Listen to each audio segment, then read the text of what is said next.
29 सितंबर दिन रविवार। खबर को बढ़ने से पहले एक नजर सुर्खियों पर। रेरा ने एसओपी किया लागू, परियोजना रद्द करने से पहले सहमति होगी जरूरी। आवंटियों के हितों के उद्देश्य से लिया गया फैसला।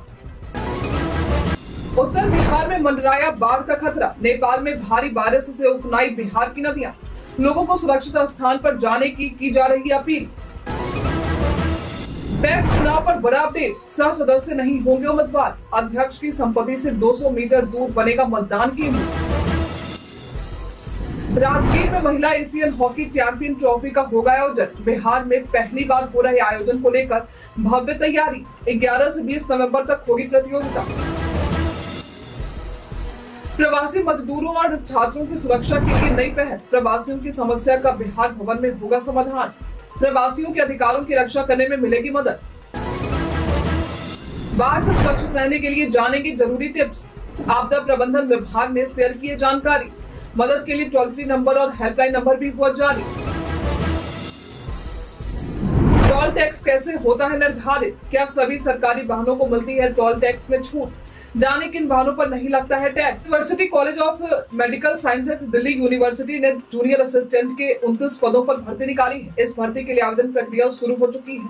आवेदन करने की अंतिम तारीख 9 अक्टूबर है। इच्छुक उम्मीदवार इसके आधिकारिक वेबसाइट www.ucms.ac.in पर जाकर आवेदन कर सकते हैं। इस भर्ती के लिए शैक्षणिक योग्यता की बात करें तो उम्मीदवारों को 12वीं पास होना जरूरी है। साथ ही उम्मीदवारों की आयु सीमा 18 से 27 साल के बीच में होनी चाहिए।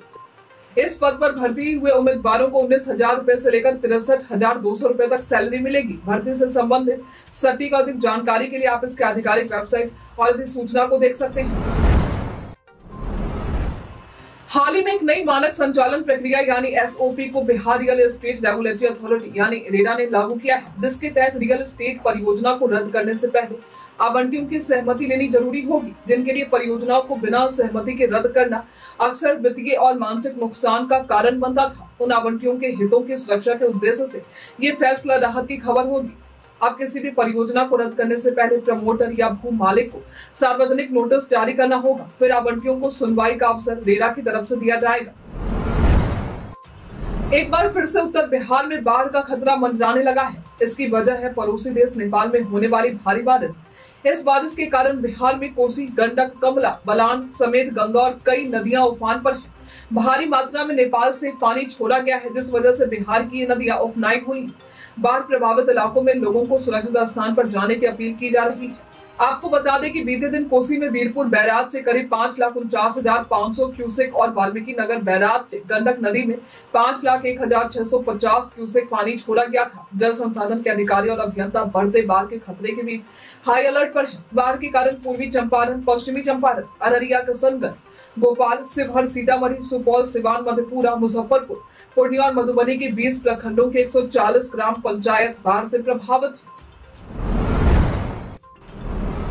11 से 20 नवंबर 2024 तक राजगीर की राजकीय खेल अकेडमी सह खेल परिसर में महिला एशियन हॉकी चैंपियन ट्रॉफी 2024 का आयोजन हो रहा है। बिहार में पहली बार होने वाले इस आयोजन को लेकर तैयारियां जोरों शोरों से चल रही हैं। बीते दिन नालंदा जिलाधिकारी शशांक शुभांकर और पुलिस अधीक्षक भारत सोनी इस आयोजन की तैयारियों का जायजा लेने पहुंचे थे। इस दौरान उन्होंने उच्च स्तरीय पदाधिकारियों के साथ स्थल का भी निरीक्षण किया। इस दौरान विधि व्यवस्था, सुरक्षा प्रबंधन, यातायात नियंत्रण और अन्य महत्वपूर्ण पहलुओं पर विशेष ध्यान दिया गया।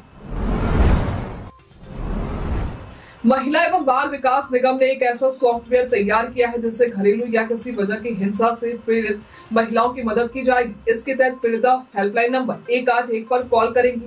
181 पर कॉल करते ही उनके जिले को ऑनलाइन ट्रांसफर कर दिया जाएगा और वो जिलों में चल रहे वन स्टॉप सेंटर से जुड़ जाएंगी और यहाँ उनका सीधा संपर्क सेंटर कर्मियों से होगा। पहले हेल्पलाइन नंबर पर कॉल करने पर कॉल महिला एवं बाल विकास निगम के पास आते थे, फिर यहाँ के कर्मी उस कॉल को पीड़िता के जिले में ट्रांसफर करते थे, जिसमें काफी समय लगता था। लेकिन अब ये ऑटोमेटिक ही ट्रांसफर हो जाएंगे और पीड़िता महिला से तुरंत संपर्क किया जा सकेगा। इसके लिए सेंटर के कर्मियों को प्रशिक्षण भी दिया जा रहा है। भारत में सभी वाहन चालकों को टोल टैक्स चुकाना होता है, जिसमें सरकारी वाहन भी शामिल है। National highway authority of India के नियमों के अनुसार टोल टैक्स वाहन के प्रकार और दूरी के आधार पर निर्धारित किया जाता है। हालांकि कुछ सरकारी वाहनों को टोल टैक्स में छूट मिलती है, जैसे पुलिस, एम्बुलेंस, फायर ब्रिगेड, सरकारी बसें और डिफेंस फोर्स के वाहन। इसके अलावा भारत के राष्ट्रपति, प्रधानमंत्री, मुख्यमंत्रियों, संसद सदस्यों और उच्च न्यायालय के न्यायाधीशों को भी टोल टैक्स में छूट दी जाती है। हालांकि सभी सरकारी वाहनों को टोल टैक्स में छूट नहीं मिलती है, बल्कि केवल कुछ विशेष वाहनों को ही ये लाभ प्राप्त होता है। आपदा प्रबंधन विभाग ने बाढ़ से सुरक्षित रहने के लिए कुछ जरूरी जानकारी साझा की है। विभाग द्वारा कहा गया है कि बाढ़ के पानी में ड्राइव ना करें, बाढ़ के पानी में जाने से बचें और यदि विपरीत परिस्थिति में जाना पड़े तो जूते पहनकर जाएं। बिजली के खंभों और गिरे या टूटे हुए बिजली के तारों से बचकर रहें। ताजा पका हुआ या सूखा खाना ही खाएं। खाने को ढककर रखें। पानी उबालकर या क्लोरीन डालकर पिएं।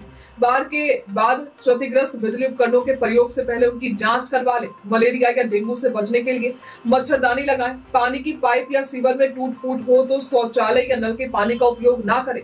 किसी भी सहायता के लिए टोल फ्री नंबर 1070 पर कॉल करें या हेल्पलाइन नंबर 0612 2294 204 या 205 पर कॉल करें। बिहार में पैक्स चुनाव 25 नवंबर से 5 दिसंबर तक होंगे। इस चुनाव में सह सदस्यीय उम्मीदवार नहीं बनेंगे, लेकिन वे प्रस्तावक बन सकते हैं और मताधिकार का उपयोग कर सकते हैं।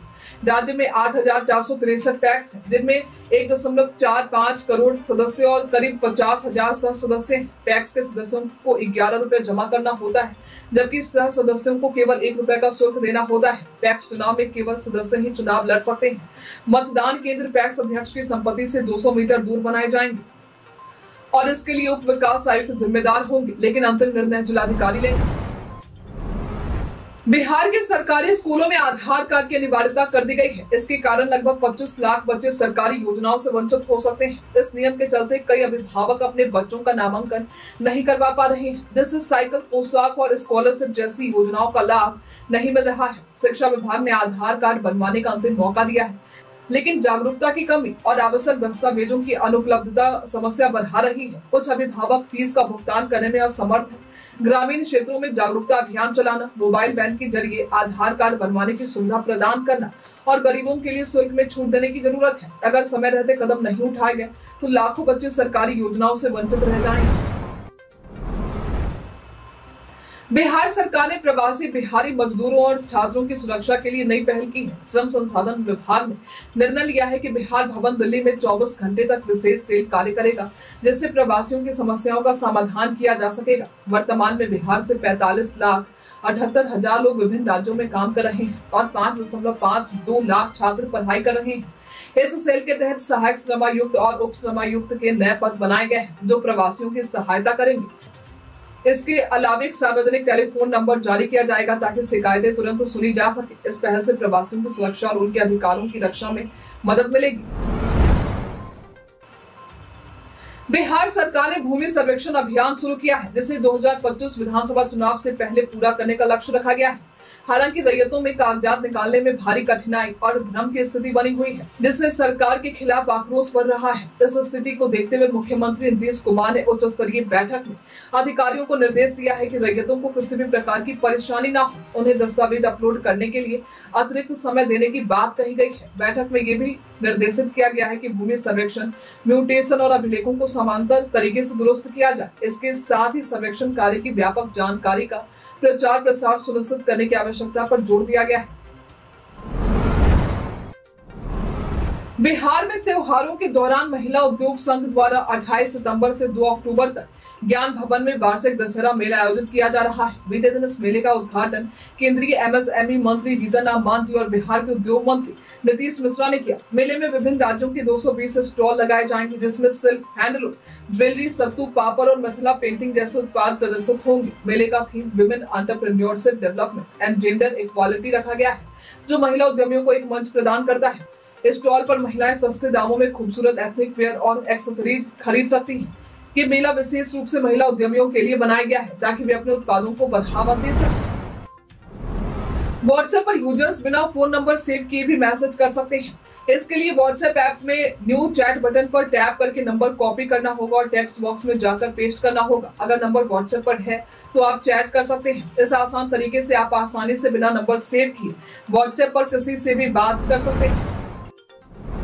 अब सरकारी सेवाएं घर बैठे मोबाइल ऐप्स के जरिए उपलब्ध है, जिससे सरकारी दफ्तरों के चक्कर काटने की आवश्यकता नहीं रही।